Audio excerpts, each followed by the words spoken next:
She told me she needed time alone. So I gave her all the time she wanted and moved her stuff to her mom's garage. She called me screaming. I said, alone means alone. I'm a 42-year-old guy from Columbus, Ohio. I've been married to my wife, Sarah, for 15 years. We have 2 kids together, ages 12 and 9. I work as a mechanic, and Sarah is a nurse. We've had our ups and downs, but I always thought we were solid. About 6 months ago, Sarah started acting distant. She was always on her phone, working late shifts, and seemed uninterested in spending time with me or the kids. I asked her if everything was okay, and she said she was just stressed from work. I believed her because, well, nurses have had it rough lately. Then, one evening, she sat me down and said, I need some time alone to think about things. I was taken aback. I asked her if she wanted a separation or divorce, but she said no, she just needed space. She wanted to stay at her mom's place for a while. I didn't want to push her away, so I agreed. While she was gone, I took care of the kids, managed the house, and tried to give her the space she asked for. But something didn't sit right with me. She rarely called to check on the kids, and when she did, the conversations were short and cold. One day, I decided to stop by her mom's house to drop off some of her mail. Her mom answered the door and looked surprised to see me. She said, Sarah isn't here. She said she was staying with you. That's when my heart sank. I did some digging and found out that Sarah had been staying at a hotel downtown. I confronted her, and she admitted that she had been seeing someone else, a doctor from the hospital. She said it started as a friendship but turned into something more. She claimed she didn't mean to hurt me and just needed time to figure things out. I was devastated. I felt betrayed and humiliated. But instead of lashing out, I decided to take control of the situation. I packed up all her belongings and moved them to her mom's garage. I changed the locks on the house and left her a note saying, You wanted time alone. Now you have it. She called me, screaming and crying, saying I had no right to do that. I calmly told her, alone means alone. She tried to come back home, but I stood my ground. I filed for divorce and focused on taking care of my kids. It's been a tough journey, but I'm finding peace.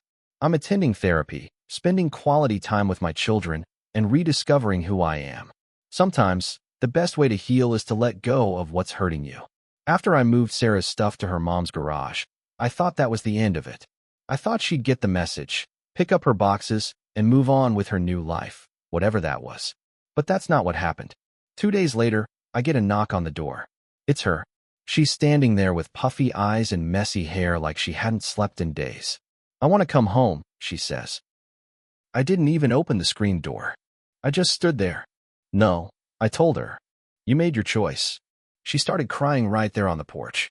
Neighbors probably heard everything, but I didn't care. She kept saying she was confused, that she made a mistake, that the other guy, his name is Ben, by the way, the doctor, was just someone she thought she had feelings for but realized he wasn't real. I asked her, was he real when you lied to me? Was he real when you left your kids to play house with a guy you barely knew? She didn't answer. She just kept crying. I walked back inside and closed the door. Later that night, I started getting messages. Not from her, but from Ben. Yeah, this guy actually found my number and decided he wanted to clear the air.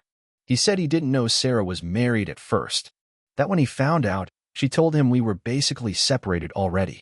That I was cold and controlling. That I barely cared about her. He said, look, man, I didn't mean to break up a family. I thought she was single. I told him, you thought wrong.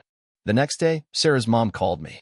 She was angry, not at me, but at Sarah. Apparently, Sarah had told her mom she was staying with me while she was at the hotel with Ben.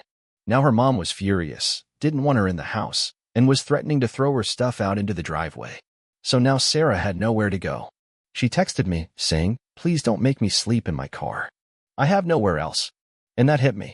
I hated her for what she did, but I also didn't want the mother of my kids sleeping on the street. So, I told her she could come by and take a few things if she needed, but I wasn't letting her stay. She showed up again, this time with a duffel bag and tears in her eyes. But she wasn't alone. She brought the kids. Now that was low. She knew I wouldn't turn them away. She stood there like she expected me to say, come in, let's forget everything. But I didn't. I took the kids inside. I told her, you can't use them like that. That's not going to work here. She sat in her car for an hour before driving off. The next twist came a week later. I got served. She was trying to file for custody. Full custody. Apparently, her plan now was to try to paint me as unstable. She said I was emotionally volatile and not fit to raise 2 children on my own. She even claimed I'd locked her out unfairly and that she had no other option but to leave. Luckily, I'd saved everything. Every text, every email, every timestamp of when she was gone. I had it all. I got a lawyer. A good one. And I was ready for whatever came next. So now we're knee-deep in court filings, lawyer fees, and meetings with people in suits asking questions about our parenting styles and home lives. Sarah was trying hard to spin a story. In her version of things, she was the victim. She claimed I emotionally neglected her for years. She brought up arguments from years ago, twisted out of context. Times I came home tired from work and didn't feel like talking. Times I forgot an anniversary or missed a school play because I had to cover a shift. And yeah, I'm not perfect. I'll admit that. But I was always there. I cooked. I cleaned. I helped with homework. I tucked my kids in at night while she stayed late at the hospital texting Ben under the table. But here's where it really got nuts. Ben showed up at the custody hearing. No one expected it. Not even Sarah. He walked in, sat down behind her, and stared at the back of her head the whole time. I found out later that they broke up, messy. Apparently, she wanted more from him after she left me. Like, let's get married. Let's start over kind of more. Ben wasn't having it. Turns out, he was married too. I didn't know that. His wife found out everything and kicked him out.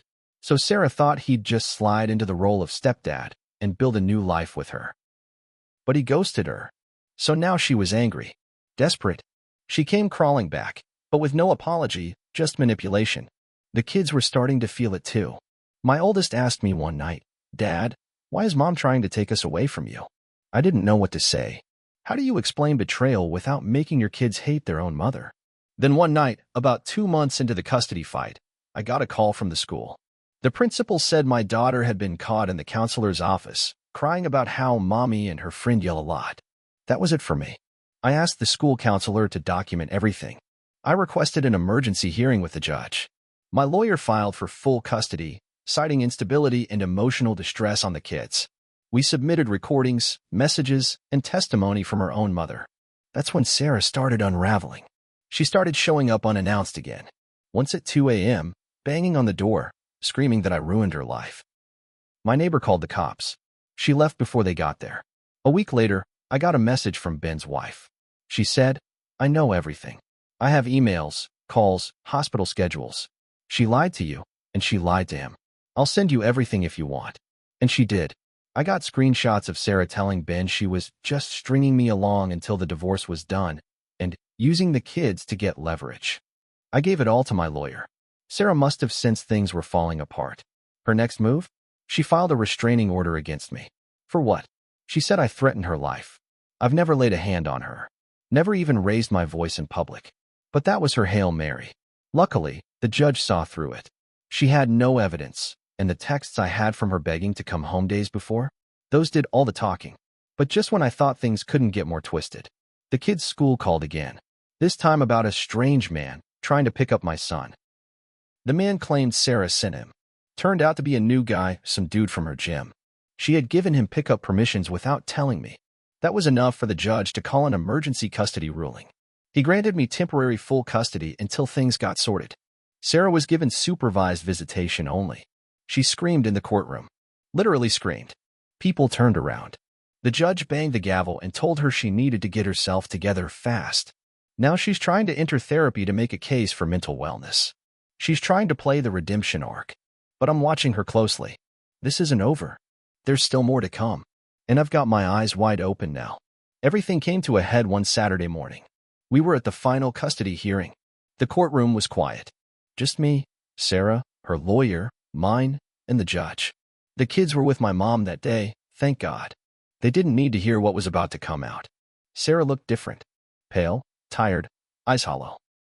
This whole thing had worn her down. But it didn't stop her from trying to keep up the act. Her lawyer argued she had made significant strides, had started therapy, joined a support group, and that I was being unforgiving and controlling. But my lawyer came ready. She pulled out the screenshots. The ones from Ben's wife. Messages of Sarah calling me a dumb mechanic who'll believe anything and easy to manipulate if I cry a little. There were even photos, pictures of her and Ben at a hotel, timestamped, while she told me she was staying at her mom's. Then came the worst one. A message from Sarah to Ben, saying, "I'll fight for the kids just to make him suffer." The courtroom went dead silent. The judge took a long pause, then asked Sarah, "Did you write this?" She didn't deny it. She started crying, hard, shaking.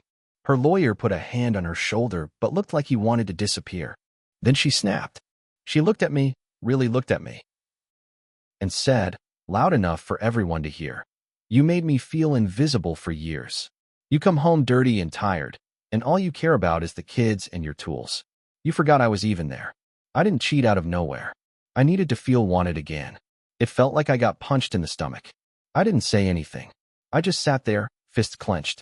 Then the judge asked her again, "Is that why you said you'd fight for custody? To make him suffer?" She broke down, sobbing. "I didn't mean it. I was just angry. I was hurt. But it was too late." The judge awarded me full custody. She would have supervised visitation twice a month. No overnight stays for now. Sarah screamed into her hands.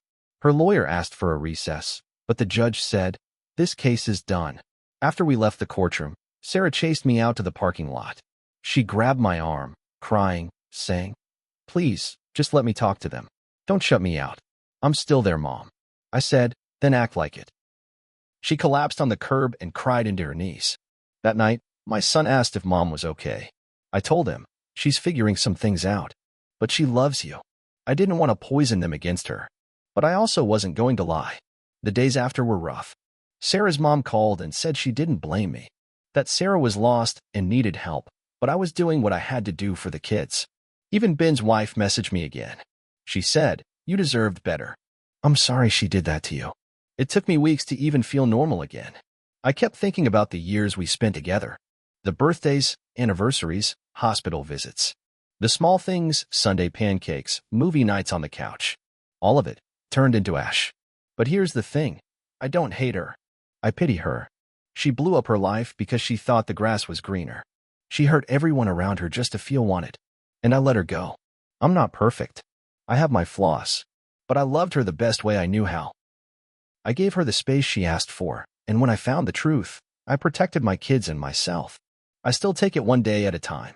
The kids are doing better now. I got a small promotion at work. I'm seeing a therapist. Sometimes I think about dating again, but I'm in no rush. What I've learned is this. Sometimes, people leave not because you failed them, but because they failed themselves. So I wake up each day, make breakfast, pack school lunches, and do my job. And for the first time in a long time, I can look in the mirror and say, I'm good. Still healing, but good.